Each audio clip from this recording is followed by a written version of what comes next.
to the success of our nation. Na leo mimi nataka niseme ya kwamba I have reasons why I've invited you here. Na mimi nataka kidogo, mimi naona my deputy CS wale wameongea, mimi naona kama wako na njama ya kuniharibia mkutano. Sasa tuta imeingilia wapi kwa hii mkutano?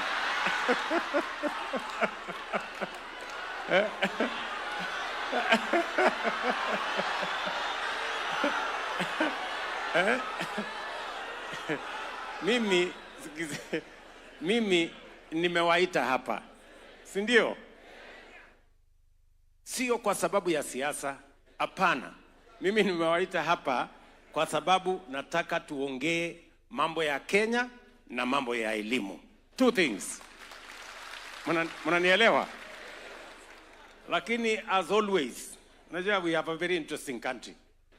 Si ndio? Unajua Biblia inasema mahali kuna wawili wamekutana ama watatu, Mungu yuko kati yao. Si ndio? Lakini Kenya hii mahali wawili ama watatu wamekutana, wanaongea siasa.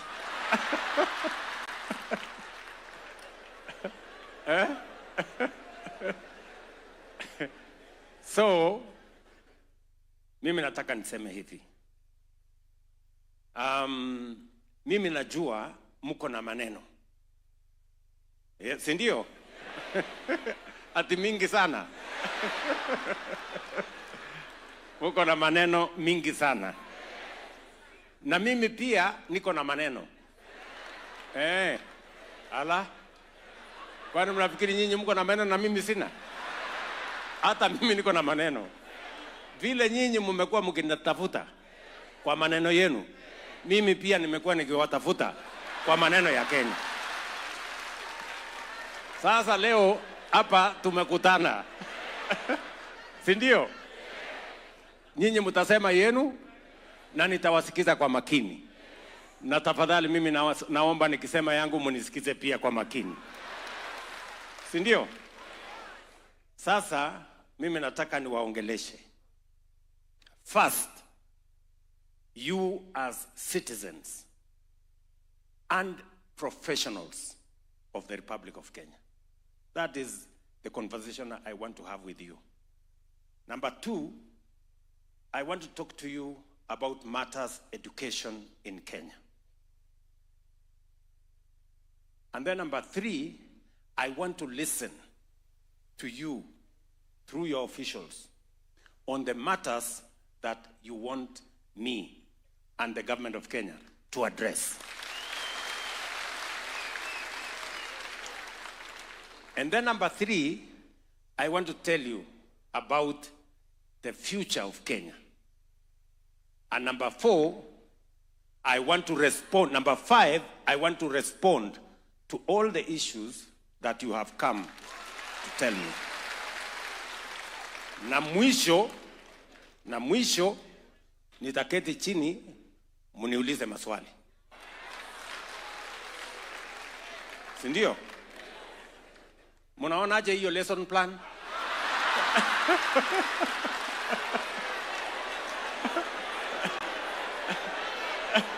Iko sawa? Hiyo lesson plan iko sawa? Iko sawa?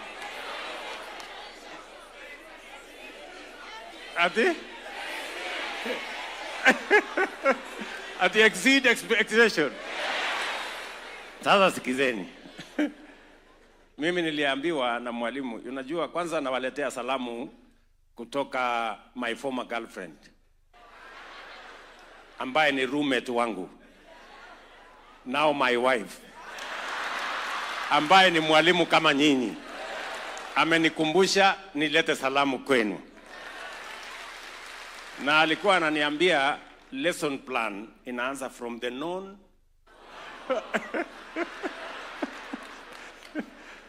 So, have we agreed on hiyo mpango iko sawa? Now, good people, I have called you today here because you are citizens of Kenya. You are intellectuals and professionals. And you will understand what I am telling you better than many people. Are we together? And I want to tell you that where we are today is a product of leadership, is a product of education. And to be able to go forward, it is not so much about money, it is not so much about resources. It starts and stops with leadership. Leadership. And I'm going to talk to you, and I am deliberate about this meeting, because there is a conversation we must have as citizens of Kenya on our present, our past experiences, and the future of this country. We must have that conversation. And I want us to have it because this country is probably the greatest country that God has given to us. And Kenya has huge potential, which if we unlock, this country will change in our lifetime when we are here. Yeah? So, let me start by, you gave me a job through your votes and prayers to be the leader of our country. And I made certain commitments because I believe I've had enough experience. I am very informed, and I have the right age to run this show. So, the first assignment that I had to undertake on behalf of the people of Kenya when I was elected is to stabilize the economy of this nation. You know very well, because you read. Post-COVID, and all the challenges that were there, many economies in the world almost came to its knees. And in our region, Kenya was among the 6 countries in Africa that had the highest debt. We had a $2 billion ticket, the highest in sub-Saharan Africa. And Kenya was rated among the 6 countries that would default on their debt obligations. So when I came into office, I sat in a room there called number 6 with many people, very intelligent people. And we went through the numbers, and it was necessary for us to tighten our belts. We cut back on our budget by 300 billion. We had to stop fuel subsidies. We have to stop unga subsidies. We had to stop many things because the risk of having a debt default is fatal to an economy of a nation.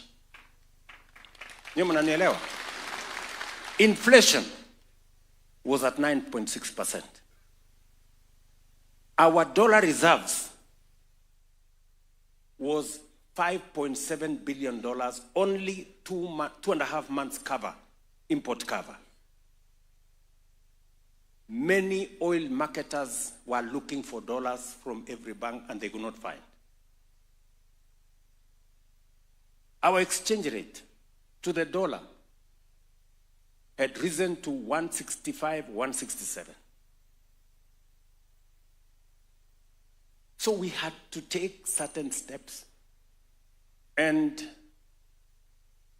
I was the man on the arena, and I had to make the decisions for us as a nation. And I did make those decisions. And it wasn't easy. And they were painful. But friends, today, I can confidently stand before the teachers of Kenya, our professionals, and tell them, because of those decisions, our inflation has come down from 9.6, it's now 4.5. Our dollar foreign exchange reserves have grown from $5.7 billion. They have now doubled at $11.8 billion. Our exchange rate has come down from 165. We are now, for the last 1.5 years, at 129. You follow news. IMF, 2 months ago, released a report which showed that Kenya had overtaken Angola, had overtaken Ethiopia. Kenya is now the 6th largest economy in Africa. Rating agencies, 3 weeks ago, Standard & Poor's has now elevated Kenya and said, we are now debt sustainable. We've moved from rating of B- to B. I can confidently tell you that we are not where we were in 2022. Our nation's economy is now much more stable. There is more to be done. And you will see in the coming months the things we have lined up to do, because we still want to see inflation come down. We still want to see the exchange rate to the dollar come down slightly. And we still want to see our economy begin to grow yet again. So that was the first assignment. And I need to tell you so that you can understand where we are, where we've come from, so that we can design together where we want to go. Number 2, you know very well that agriculture contributes 25% directly to our economy, and with other sectors, including agro-processing, value addition, almost 45% of our GDP. And if we don't fix agriculture, we cannot sustainably drive our economy. It became my assignment, and I told the people of Kenya that I am going to deal with the agricultural sector issues so that we can transform that sector, so that we can achieve food security, we can grow agro-processing and value addition to create jobs, and we can expand our exports and get more money. Where were we in 2022? Unga was at 240. Our sugar industry was in dire straits. The price of coffee was 60. Many farmers were thinking of how to get out of coffee. Many farmers were thinking how to get out of sugarcane growing. Milk was selling at between 32 shillings and 35 shillings. The whole agricultural sector had very high input costs. Fertilizer was at 7,000, 6,500, 7,000. Unanielewa? So, what did we have to do? First, I made the decision that we are not going to continue subsidizing consumption. Instead, we are going to subsidize production. And as a result, we put government money in fertilizer subsidy. We put government money in subsidizing our seeds and that sector. That is number 1. Number 2, we worked on getting rid of brokers and cartels and crooks in the agricultural sector. Those of you from Western Kenya, You know what was happening in the sugar industry? Sindio? You know what was happening in the sugar industry? The sugar industry had become captive and hostage to a few characters who determined who gets what, which license is issued, who goes where. And they were so daring and brazen. It took me to tell them, mambo ni matatu. Yes. Ama hamukusikia hiyo story? Yes. Kwani mngetaka nifanye nini? Watu wengine walisema ati nimethreaten watu. Hapana. Si ndio? This coffee sector was also a hostage of a few people. One person was a farmer. He has a license as a miller. He has a license as a broker. And he is the one buying coffee at the Nairobi Coffee Exchange. One person. Undermining everybody and causing confusion and making sure that they make the most money, farmers make the least. Munanielewa? So, we started by registering farmers, because if you want to have clarity on what interventions to carry out, you must work on the basis of data. You must have correct information. You must know. And that is why we started by registering every farmer. Today, I can tell you, in our Kiami's portal, we know we have the registration of every coffee farmer and their acreage, every tea farmer and their acreage, every sugarcane farmer and their acreage, every maize farmer and their acreage, wheat farmer, and on and on and on. We are now finalizing on our livestock farmers.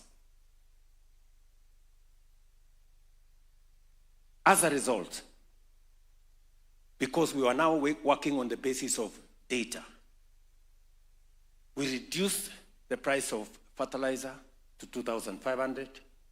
We registered farmers. We got rid of the cartels. And we created new markets for our products. Today, working with China, we have removed tariffs for our exports of tea, coffee, macadamia, avocados to China. We've done the same with Japan. We are now working on India to create more markets. What are the results? As I talk to you today, the average of price of milk has moved from 35 shillings to between 45 and 50. Those of you who are coffee farmers, you're here. The average price of coffee has moved from 60 shillings in 2022. The average now is 110, 120, up to 140. Sugarcane, where government was putting money every year. The millers, they take farmers' cane, they mill, they sell. They don't pay the farmer for 6 months. They don't pay workers for 2 years. Government has to step in. I can now confidently tell you that we have turned around the sugar sector. From a production of 500,000 tons in 2022, last year, we reached 815,000 metric tons. In the next 2 years, we will reach 1 million tons. And in 3 to 4 years, Kenya will be a net exporter of sugar. We have already licensed 4 new sugar mills because people are beginning to discover that there is money in sugarcane farming. What was undermining that sugarcane farming is lack of transformation, cartels, and crooks, and people who were doing the wrong things in that sector.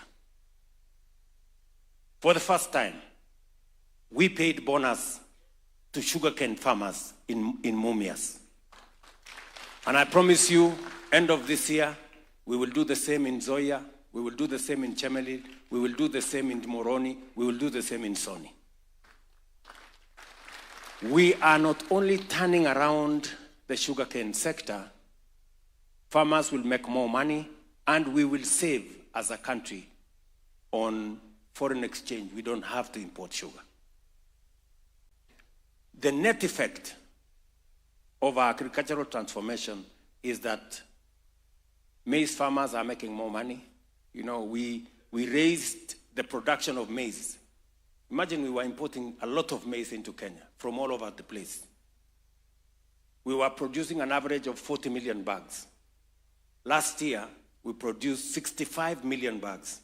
This year, by God's grace, our analysis, because we got better rains and we got better supply of fertilizer, our estimate is that we will get 75 million bags this year.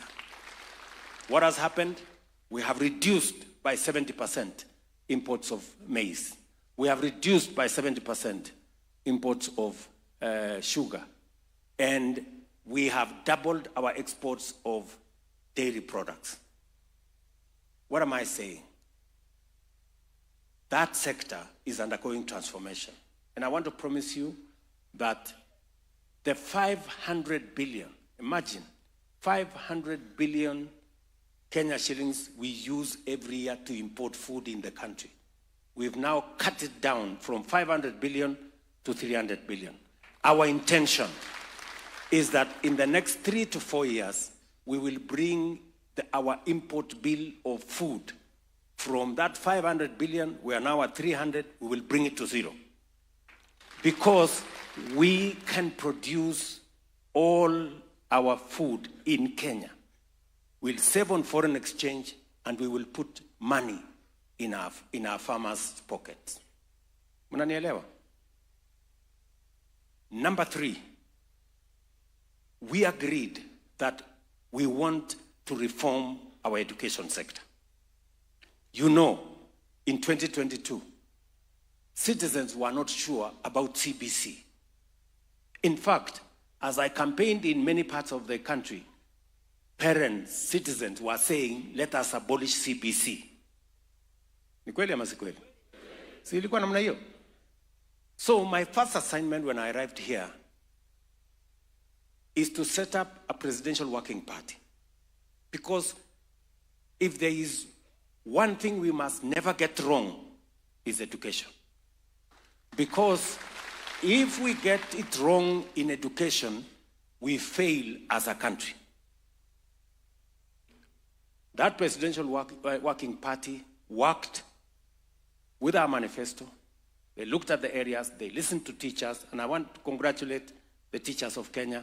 You became the largest contributors of ideas that today informs what we are doing. What has happened because of that engagement? Number 1, deliberately, by the way, and for your information, very few people can dare reform the education sector because it's a very sensitive area.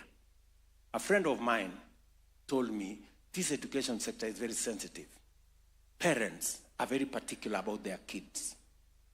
If you touch this sector, it is going to be something else. But I said, unless we get it right in the education sector, everything else will go wrong. So we went through this together.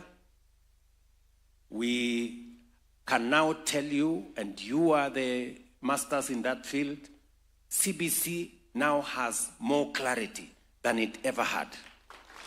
The transition of our kids is now clear, and I want to thank you for supporting that sector. Number 2, I have increased the budget from the education sector from 540 billion in 2022. This year, it is at 702 billion. The largest increase in funding in the education sector in Kenya. And I'm not doing it because of guesswork. I am deliberate and intentional because I know any investment we make in the education sector is not an expenditure. It is an investment because we will get returns from it. You know very well, your teachers, we had huge gaps in our classrooms. Every administration was hiring 5,000 teachers every year. True or not true? That was the norm. We're hiring 5,000 teachers every year. I decided that we must do it differently. And I want to thank you very much because you understood what I was saying. You allowed us as government to hire huge numbers of teachers, even though we started with interns, because it was necessary for us first to have teachers in classroom, get them out of the streets, balance the money we have. And today, I can confidently say in this teachers meeting that we are slowly closing the gap on teacher-student ratio. We now have 76,000 teachers teaching. In January, we will have 100,000, and by 2027, we will have 120,000 teachers hired. Sasa mimi nataka niwaulize, kwa sababu nyinyi mnajua hesabu. Yeah? Other administrations have been hiring 5,000 teachers every year, right? We have hired by January 100,000 teachers in 3 years. Ni kweli ama si kweli? Sasa nyinyi kwa hesabu yenu 100, acha niwaulize, 100,000 teachers, kama tungeendelea na ile mpango ya zamani ya 5,000 teachers every year, how long will it take us to hire 100,000 years? 20 years. So teachers that were supposed to be hired in 20 years, we have hired in 3 years. Ni kweli ama si kweli? Tunaelewana? On top of it, we have put money to have more classrooms.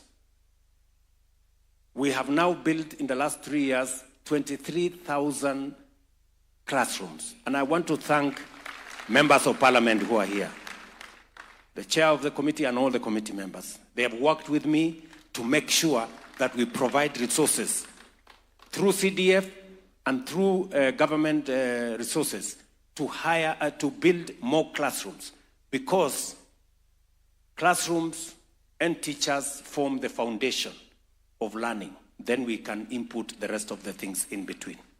Tumekubaliana ndugu zangu walimu. On top of that, it was necessary for us to look at funding. And I am happy that we are going to be discussing later. I have seen in some of the asks you are going to ask me how we can enhance funding. But we had to start from somewhere. We had serious problems with our universities. Most of our universities, actually 23 of our universities, had been declared insolvent. Egerton University, Nairobi University, Kenyatta University. Most of our universities, Moi University was almost dead. Most of our universities were paying salaries, half salary. They were not remitting pay as you earn, NSSF and all those. We had a big crisis. And let me tell you, good people, the reason why I had to take a very informed stand on matters education is that if you want to destroy a nation,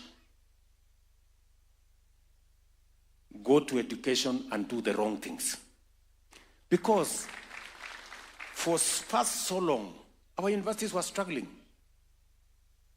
And it was not right, because what was happening is that we were sending so many kids to university. We're not providing the resources. They had to begin to cut corners. And ultimately, we were going to have half-baked graduates. And that is the reason why we had to have the difficult conversation on funding in our education, especially our higher education. I can now confidently stand before you today that our higher education, ask any vice chancellor, the new student-centered model has increased resources available for teaching at the university. In 2022, the maximum was 45 billion. If you go to this year's budget, it is 82 billion shillings, from 45 billion to 82 billion shillings this year. Universities can now pay salaries in full. They can pay their tax obligations. They can pay their suppliers. And slowly, we are bringing to the rails our university education. Our TVETs, the numbers in 2022, we had 340 students in TVET. Now we have 720, and I have agreed with the ministry that we want to have 2 million by 2027 in our TVETs. And by the way, it is intentional. And I will tell you why. I'm going to tell you why. Number 5, we have been thinking of an open university of Kenya for many years. Many countries have done it. I tried to do it when I was Minister for Education. I was moved, or was it fired before I could finish it. So, but I had promised that when I get an opportunity, this is one thing I wanted to do. Today, I can confidently tell you, we have the Open University of Kenya at Konza City. We now have 10,000 students in the Open University of Kenya.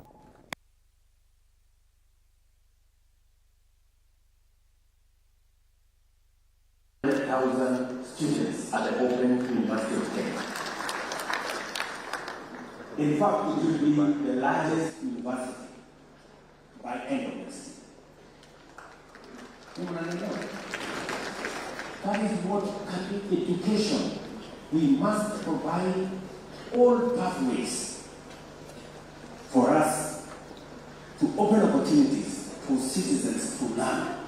And I'm going to tell you shortly why education is important.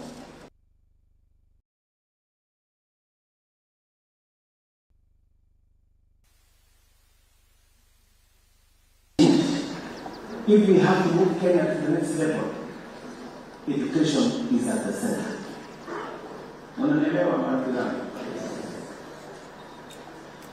Number 4. We have to sort out health.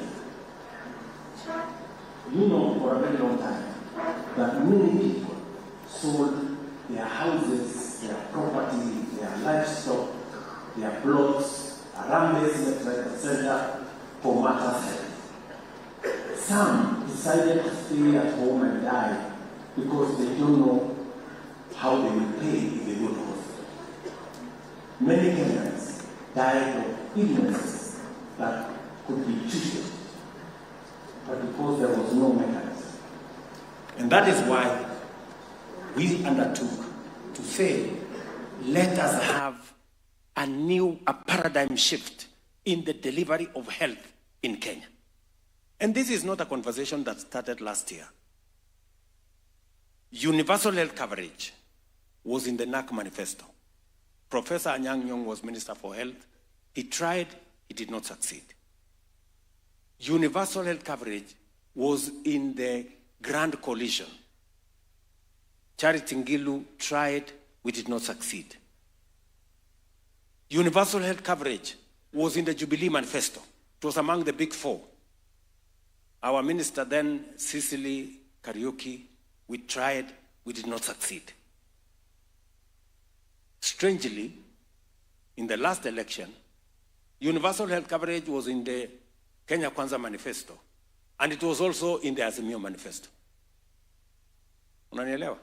So it is something we agree, all of us, that it is something to be done. But nani atafanya ndio kizungumkuti. So that's why this time round, I said, whatever it takes. Niitwe Zakayo, niitwe nani, ni sawa, lakini this thing, we must do it.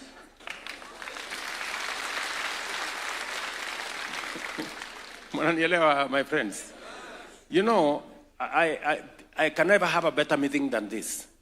This is a meeting of intellectuals. Sindio? And that is why I must take time to explain to you, because you understand what I'm saying. So what did we do? We changed the structure of delivery of health, because why we failed in NAC, why we failed in Grand Coalition, why we did not succeed in Jubilee, is because we didn't have a sound legal foundation. Because universal health is not a roll of the mill, it's not a simple thing. It is probably the biggest project a government can undertake, because it involves every citizen. Health is not a sectional issue. Health is a national issue. So we changed the law. From one law of NHIF, we now have 5 pieces of legislation. We have passed 4. There is one now in the works in Parliament. We changed the funding structure. We've changed the delivery structure. And now I can confidently tell you, for the last 1 year, which we have implemented universal health coverage under SHA. It's been difficult, but you are beginning to see the results. SHA is beginning, there was initially, it's not working. And then it came to, it is working, but. So we are moving. Yeah? We are going to remove the buts. And I want to promise you, we are determined. SHA, universal health coverage, must work. Because the Constitution of Kenya, Section 43, says health is a constitutional right of every citizen. It is not a privilege for those who have money or those who can afford. So, we're implementing universal health coverage. NHIF had 7 million contributors. SHA now we are at 27 million Kenyans registered. It was a preserve for a few. We are now agreed that, number one, we are changing even the financing structure. The old NHIF, the low cadre of people, you know, wale watu wa chini huko, the lowest was 500 shillings. 500 shillings is for the people whose income is between 3,000 and 5,000 a month. Assuming even it is 5,000. If you tell somebody who is earning 5,000 a month to pay 500, what percentage is that? 10%, right? 500 is 10% of 5,000, isn't it? So the poor people, the people at the bottom of the pyramid, we are telling them, pay 10% of your income. And then mimi napata 1.2 million. Hawa wadosi wameketi hapa wanapata 1,100,000, 700,000, 800,000. Sisi ambao ni wadosi hapa, sitaki kusema yenu.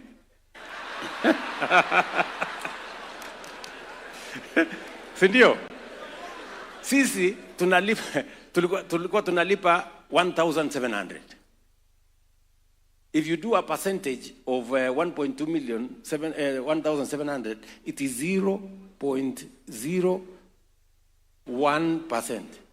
Sasa, good people, you are intellectuals. The poor are paying 10%. The rich are paying 0.00. Is there any fairness? Is there any logic? Tunaelewana? So what did we decide? We said, let's have equity.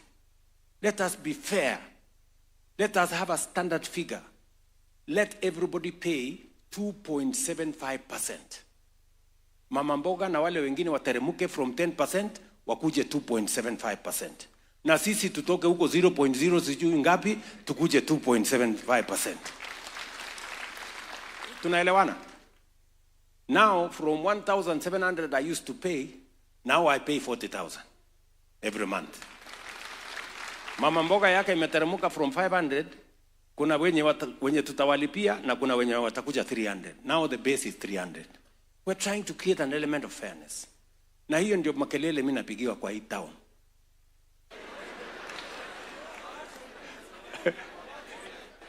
It's because, you know, we're just trying to be fair, good people. Why is anybody against fairness? So what has happened? We are raising more money. We used to raise 2.6 billion. Now we are raising 7 billion shillings every month to deal with health. And now we have put money in the budget. We've said citizens, and I want to tell you, and I'm going to discuss with you your own medical scheme later, because these people are going to ask me. Tunaelewana? Yes, and I'm going to tell you what we are going to do on your medical bill. Because today, access for teachers is 7%. Access for civil servants is 14%. So there is something wrong with the medical cover. And I know these good people, these representatives of yours, they have already captured it. And I am going to tell you how we are going to solve it. Tunaelewana marafiki zangu? So, I can now confidently tell you that SHA is working. We are going to make it work better. You can now hear testimonies of citizens who are telling you SHA paid for me 20,000, 50,000, 100,000, 500,000, and all that. Something that we used not to hear before. And it is just 1 year. In fact, tutafikisha 1 year, tutafikisha 1 year October. What we are also going to do, we are going to get rid of crooks. You know, wale wakora matapeli wanaibia sisi pesa ya wagonjwa. Just imagine, good people, I must tell you this. Just imagine there was a hospital here in Kino, naitwa St. Catherine, hapo. Ati walikuwa wanafanya operations more than Kenyatta Hospital. Pale Kino. So we became interested. It must be a very big hospital, doing all this. Kufika pale Kino, iko kwa kona. Second floor kwa kona. Watu wamejazana hapo ndani. There is no upasuaji going on. Ni kujaza makaratasi tu ya fake claims. Na wanajaza hata bila akili. Yani wana mtu mmoja wana file claim amekuwa amputated. Next week amekuwa amputated. The next week amekuwa amputated. Sasa unakuta mtu mmoja amekatwa miguu 10 times.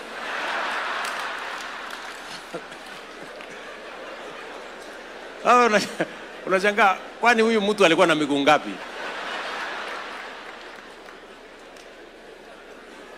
Mnanielewa? You know, open theft.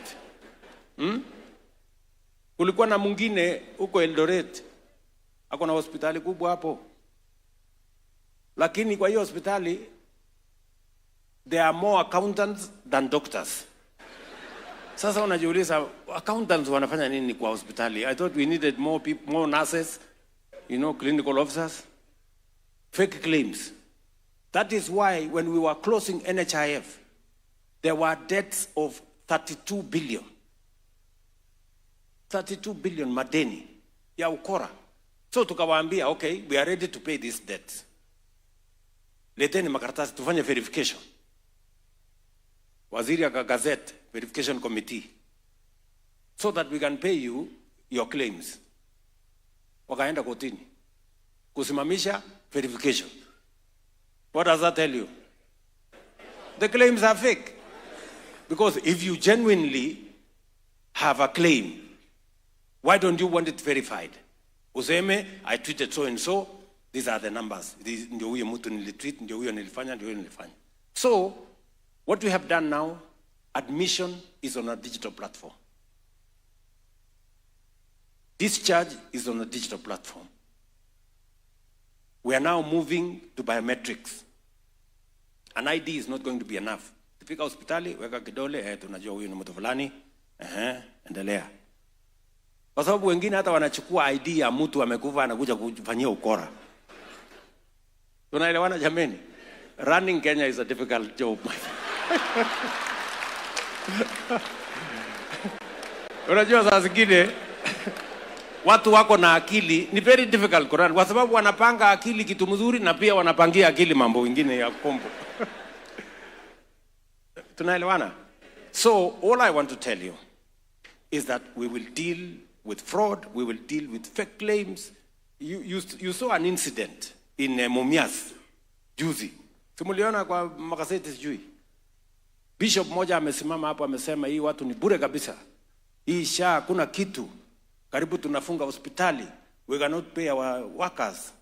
Sha wamelipa sisi only 9 million. Na tumeweka claims juu ya karibu 100 million.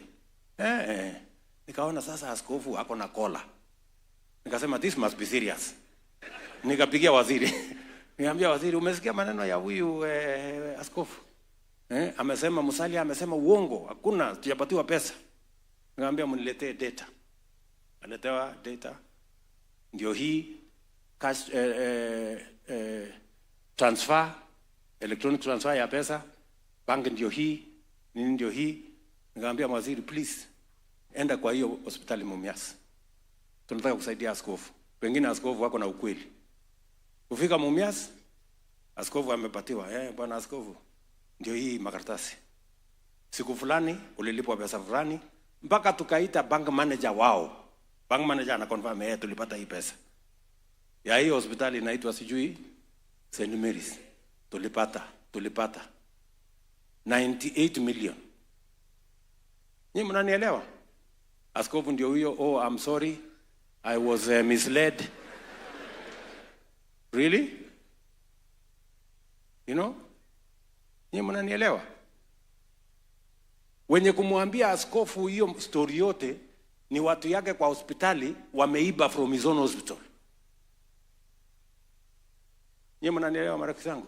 So we are going to deal with fraud. Mutasikia makelele, but it is because we have, if we don't deal with fraud, we will not succeed in anything. So I just want to confirm to you, we are going to make sure that that health sector works. Lastly, because I just needed to give you a small brief of the assignment you gave me as the President of Kenya. Lastly, it matters to create jobs for our young people. And you know, jobs don't happen. They are as a result of deliberate, intentional policy decisions. That's how you create jobs. That's how jobs are created everywhere in the world. So we have 4 pathways that we intentionally decided we are going to pursue for us to get young people. As we invest in education, we must also find pathways for them to be meaningfully engaged. So number 1 is our housing program. Many people ask me, wewe, nani alikuambia tunahitaji manyumba? Si kila mtu uko kwake.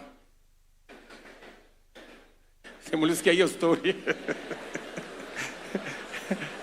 Who told you? But let me ask you, good people. Sindio? If you look at the manifestos of all parties, for the last 30 years, housing was a permanent fixture.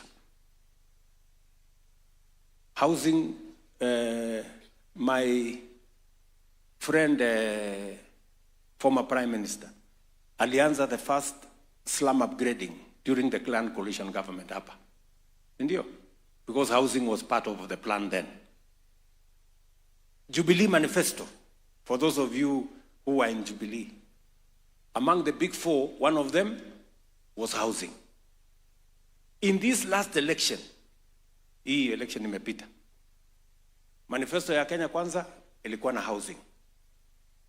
Manifesto ya Azimio ilikuwa na housing. Complete with 1.5% levy. Ilikuwa kwa, go and read the manifesto ya manifesto ya Azimio. Sasa sisi wote tunakubaliana this is something what we must do. And we must do housing for 4 reasons. Number 1, we have 7 million people living in slums. Urbanization is a reality we must live with. The future is urban. Whether you like it or not, by 2050, half our population, half the world's population, including that of Kenya, will be living in cities. So either they come to live in cities, in slums, or we begin to make sure that there is decent housing. Ni mnanielewa? So, na hii housing tulikuwa naye tangu zamani. So when it came to Jubilee, mimi na Uhuru Kenyatta, my boss, tukasema we must implement this thing. Tukapitisha sheria, tukapanga ile mambo yote. Kwanza my friend Uhuru akaniambia, I have a very good person, a very good professional, ako South Africa, anaitwa Charles Hinga. Tuende tumtafute.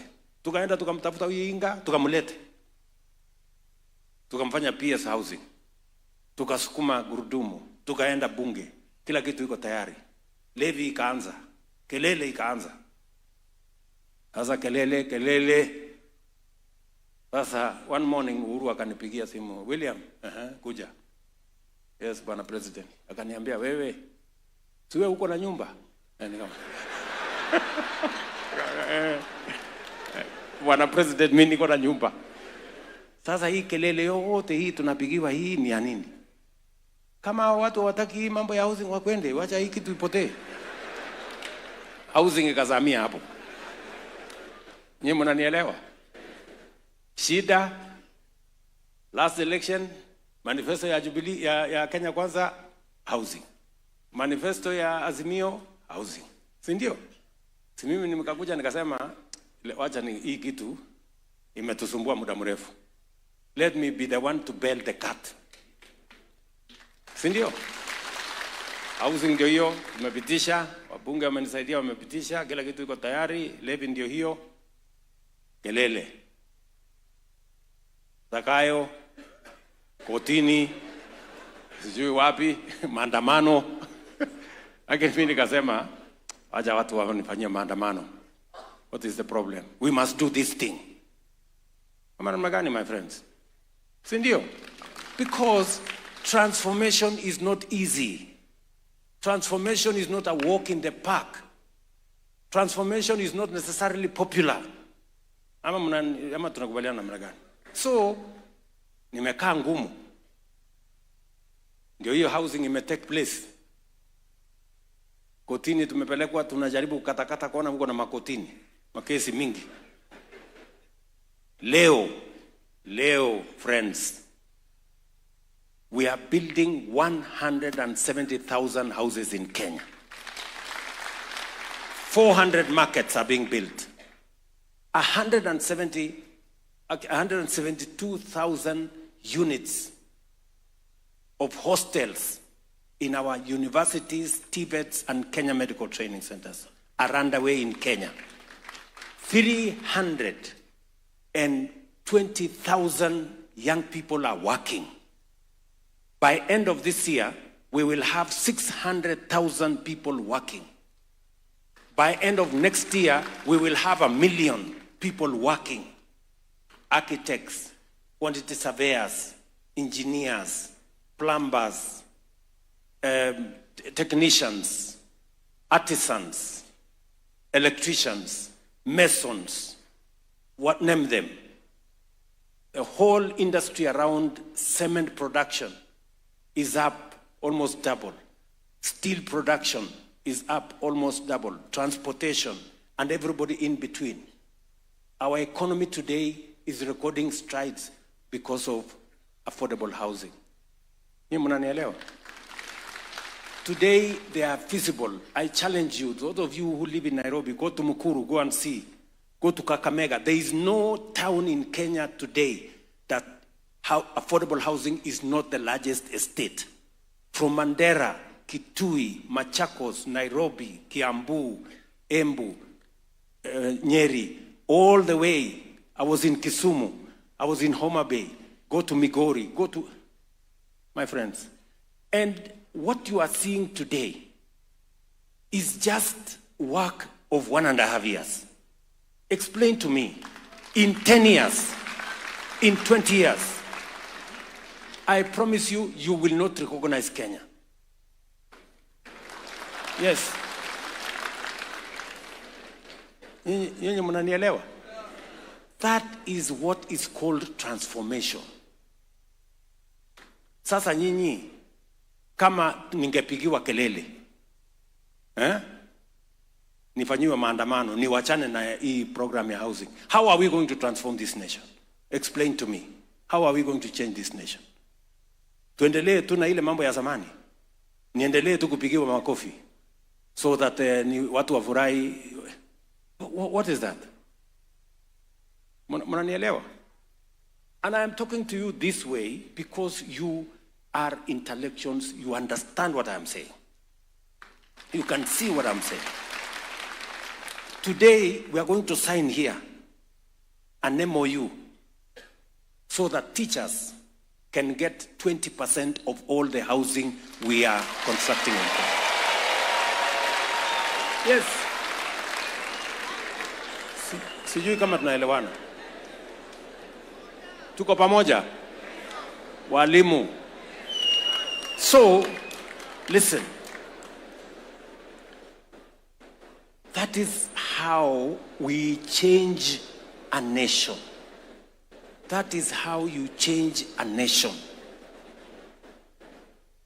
Number 2, we are working on making sure that apart from creating jobs in this space, and my target is that we will create 1 million jobs in this space, we must create another 1 million jobs on our digital platform. Digital jobs is another avenue. We are currently rolling out fiber optic infrastructure in Kenya. We have done 24,000 kilometers. We want to get it to 100,000 kilometers. We want every ward. Unanisikia? If you go to Tatu City, Kenda ba Tatu City, I was there last year. Na nilienda kufungua one building that has 5,000 young Kenyans working for American companies from Ruiru here. They are working for American companies, digital jobs from Ruiru here.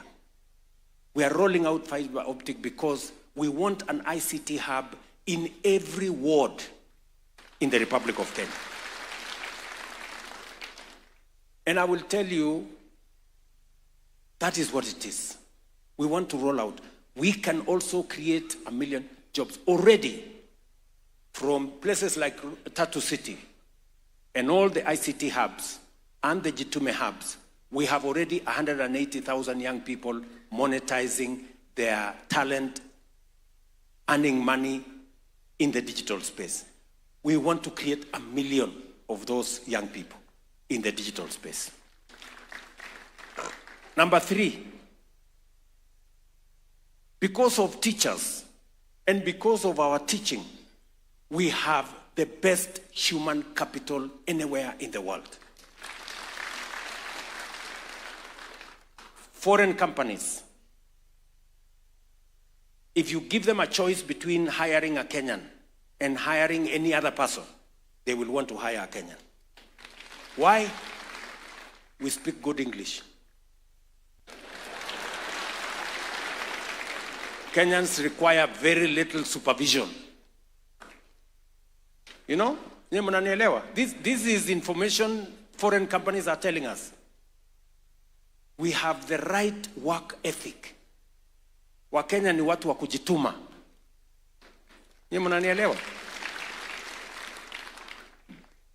And that is why I am proud to be a president of Kenya. You know? Najua watu wa Kenya ni wa kujituma. Kazi yako ni kuzuia tu wasipitishe ukiwaambia barabara ni hii. Utaenda mbele tu kwambia hapana piga kona. You see? So, what is happening? So, many people began to take advantage because many companies are looking for Kenyan workforce globally. So, we had these recruiting agencies. They realized that there is an opportunity. They began to take advantage. Unakuta mtu amechukuliwa pesa yake, unaenda Saudi Arabia, unakuta ile kazi uliambiwa sio hiyo. Unaenda mahali ingine, unaenda unadhulumiwa. Unaenda mahali ingine, unaenda unaumizwa. Ile pesa uliambiwa utalipwa, unakuta sio hiyo. So when we came in, we straightened what we call National Employment Authority. Tukafukuza hawa employment recruiting agencies, almost 1,000 of them, that were crooks. We have streamlined that space. We have streamlined the registration of recruiting agencies. We have signed bilateral labor agreement with countries where Kenyans go to work. That bilateral labor agreement gives us the knowledge. Now we know any Kenyan who is going to work in UAE, Saudi Arabia, Germany, France, America, wherever, Austria. Now we know what job are they doing, how much money are they being paid, and we have refused in certain instances that if you are not paying this amount, we have a minimum. We are not going to allow a Kenyan to go out of the country to go and earn 5,000. We have a minimum pay that we demand from those countries. If you have a job to work outside, we have created a green channel. If you have a job, a letter of employment in a foreign country, your passport takes 2 to 3 days, you have it. We have created a green channel.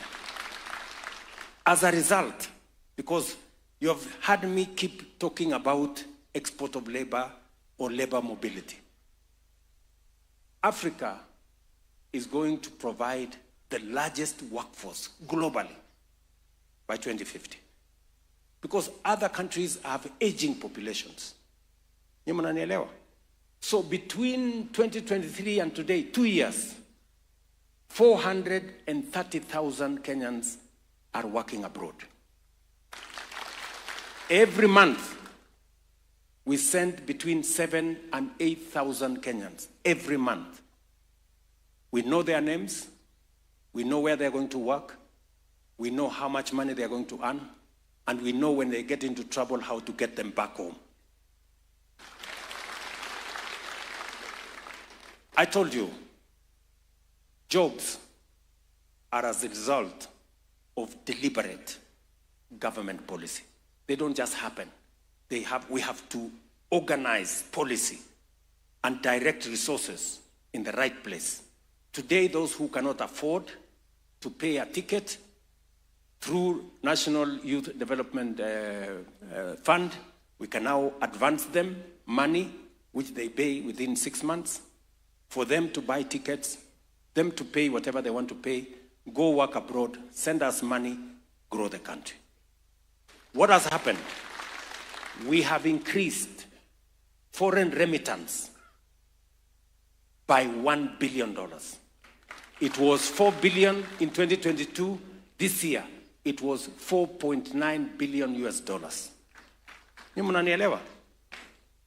Because of millions of Kenyans who are working abroad and they are sending money back home. It is the reason why our reserves at Central Bank are growing. Good people. I was talking about jobs. Jobs because of housing, markets, hostels, jobs through digital jobs, jobs using export of labor. These are deliberate intentions, and we can quantify how many people have gotten jobs. It's no longer a game of guesswork. I have told you this story. And I'm going to tell you one, kidogo. Because I want to persuade you as intellectuals that this country has tremendous potential. And we can change this country from a third world to a first world in our lifetime. That is the conversation I want to have with you. Yeah? And I want to give you a context. Malaysia, Singapore, South Korea were at the same level of development, more or less, like Kenya in 1963. In fact, let me specifically, and I want you to go and read. Take some time. Read about South Korea. South Korea in 1963 was exactly like Kenya in terms of education. They are an agricultural economy like us. The level of education was like ours. Their GDP per capita was actually 78. Kenya's was 80. Were the same in 1963. Today, South Korea, their GDP per capita is 20 times that of Kenya. You mnanielewa? 20 times. Our GDP per capita is $2,200. Theirs is close to 40,000. You mnanielewa? Malaysia, Singapore, and I invited the president of Singapore, alikuja kunitembelea hapa 2023. They were almost at the same level with us. Today, Singapore has 95%, almost actually 98% of their citizens are homeowners. Kenya, 7 million people are living in slums. You see the difference? 98% of their citizens are homeowners. Where to 7 million are in slums. Forget about home ownership. Home ownership ndio hii sasa tunapanga na affordable housing.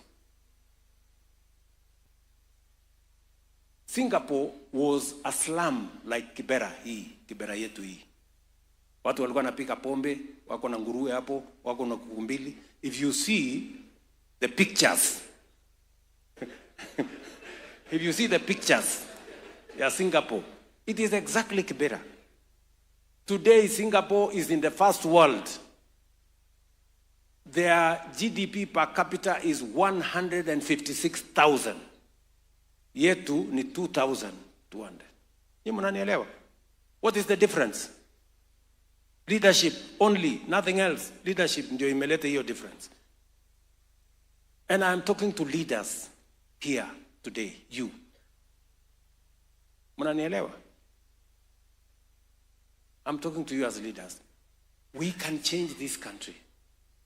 China moved from being one of the poorest countries in the world to the second largest economy in 30 years. Why am I telling you this?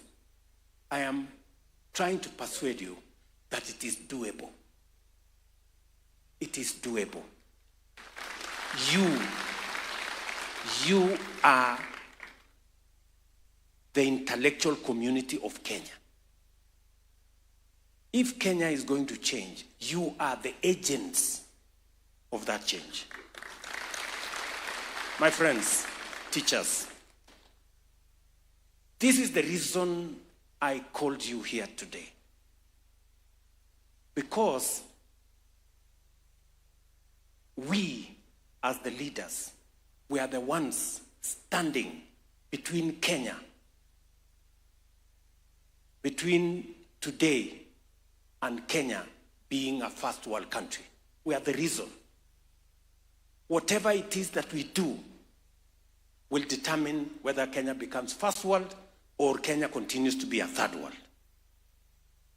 And if you had any doubt in your mind that this is doable, let me give you some examples of what is possible to be achieved if we make the right decisions. Number one, those countries have learned the practice of savings. China's savings as a percentage of a percentage of GDP is 55. Kenya's percentage of savings as a percentage of GDP is 10. Which means everything we get, we consume. We forget that there is tomorrow and there is the day after.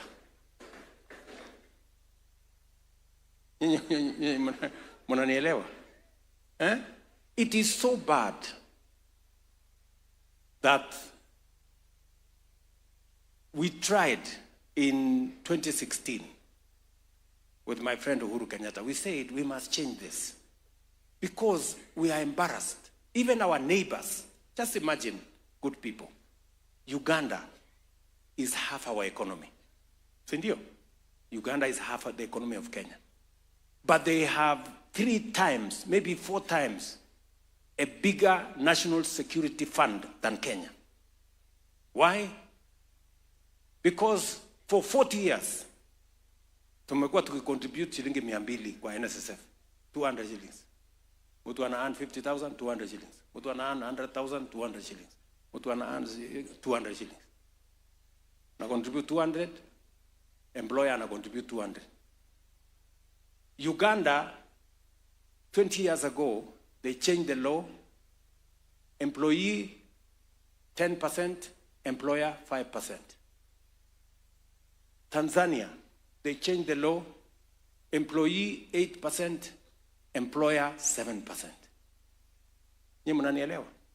Today, Uganda has a bigger social security fund than Kenya. They have a bigger savings kitty than Kenya. Tanzania, which is 60% of our economy, has a bigger social security fund than Kenya. In fact, Tanzania social security fund is building a 24 building here in Upper Hill. Mimi niliulizwa niende nianzishe. Ni mnanielewa? Sisi tuko pale kwa 200.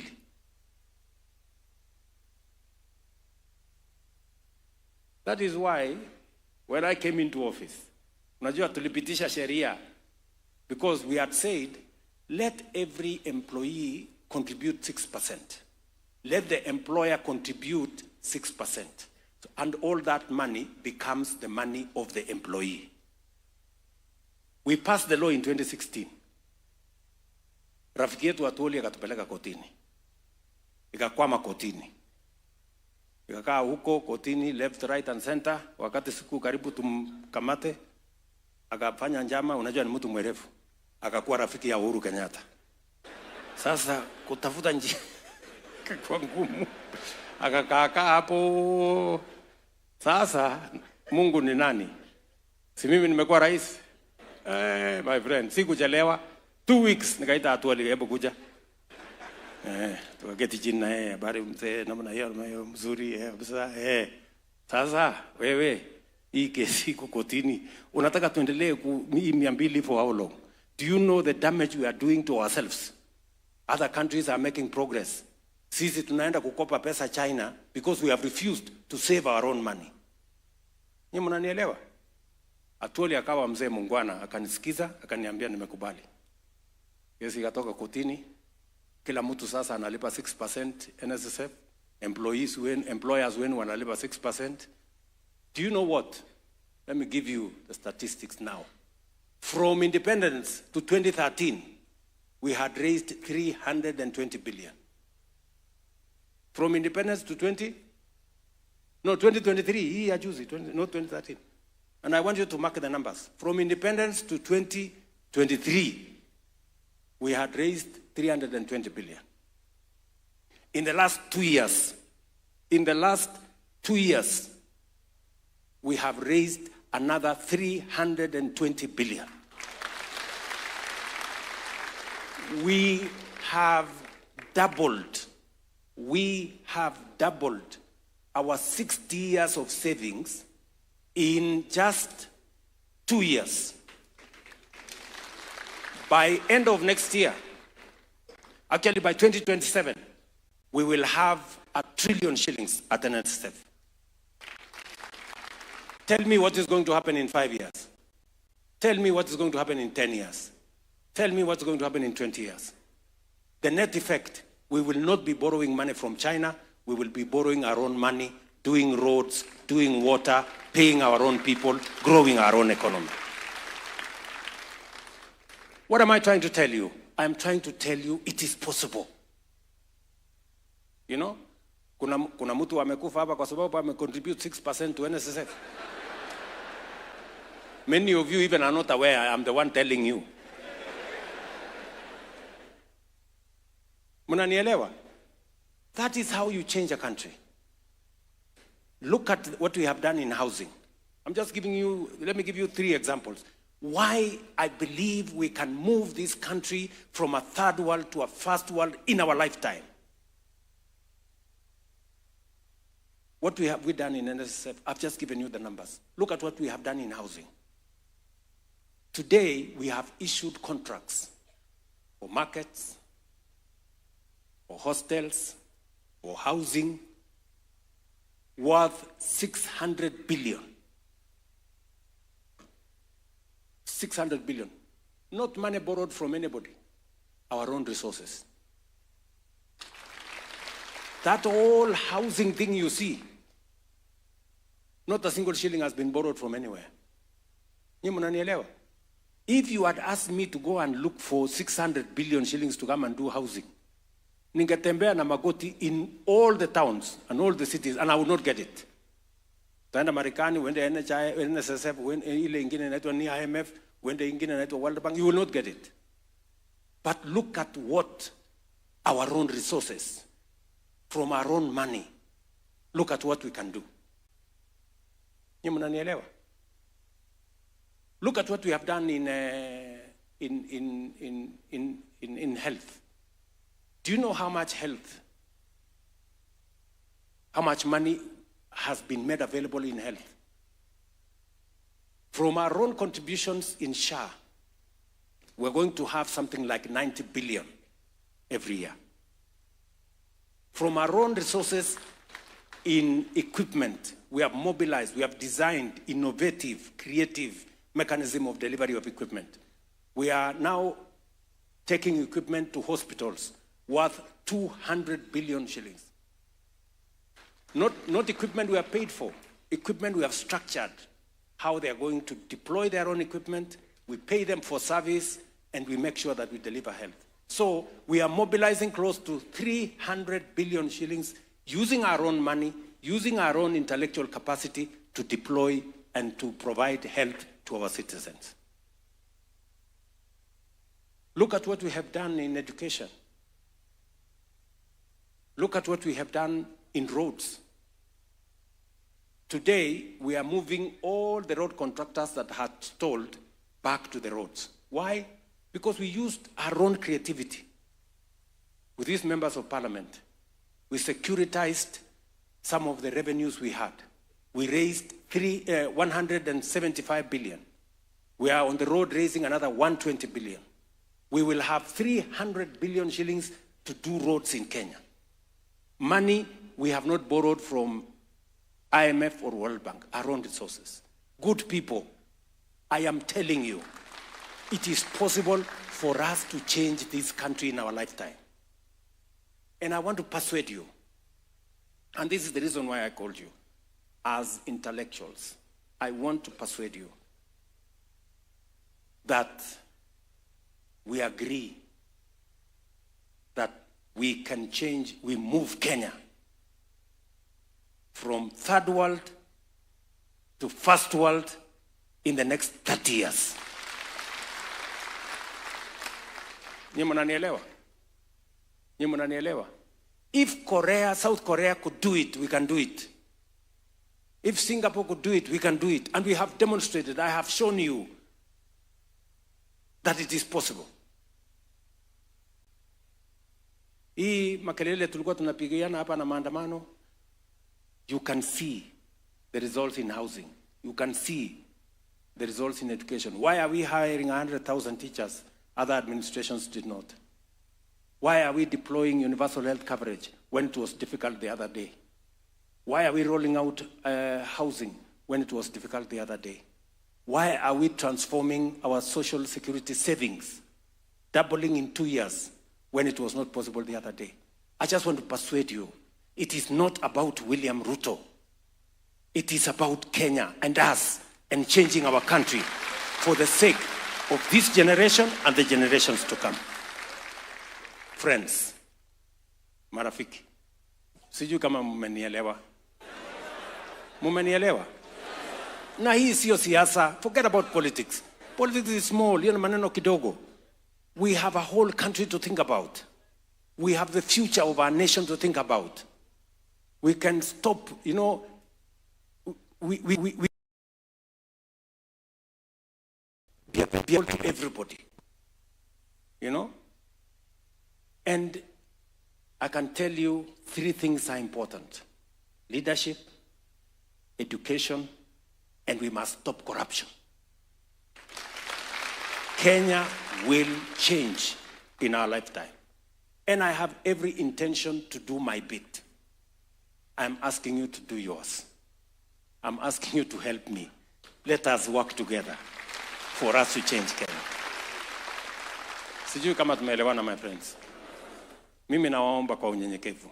You know, and I called you here so that we can begin to discuss, to have a conversation about this Kenya. The possibilities that are available in Kenya. This is the most non-tribal gathering. You know? This is not about a political party. This is not about a political side. This is about Kenya. And shortly, we're going to, I want us to have this conversation as a country. This is a conversation I have had with former Prime Minister Raila Odinga. This is a conversation I have had with my friend Uhuru Kenyatta. Because we must stop partisan things, sectional, you know. It is possible for all of us to do well. Please, good people, this is why I called you. Yeah? I really wanted to have this conversation with you. To tell you, and I wanted to call this conversation, to have this conversation with you now. Because if I had this conversation with you 3 years ago, you would tell me housing is not possible. You would tell me universal coverage is not possible. You would tell me reforming NSSF is not possible. Nikasema wacha kwanza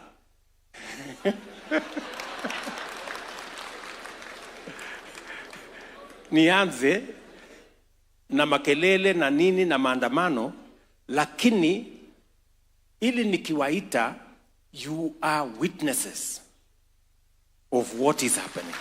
When I tell you we can transform our education sector, we can hire 100,000 teachers, musiniambie mbona wale wengine hawakufanya. Now you know it is possible, don't you? You know it's possible. Ama namna gani? Because it's been done. And that is why I have big difficulties, because we have a disconnect. Because citizens are accustomed to things not working. So that even when they work, they still want to believe they have not worked. You know? Ndio unaona hata saa hizi bado tuko na viongozi wengine wanasema watakuja kuabolish housing. Oh, tutakuja kuabolish universal. Yani ujinga. Yani you have no better plan. You don't know how to move the country forward. Unataka kuturudisha nyuma. You know? So really, marafiki, I really wanted to talk to you.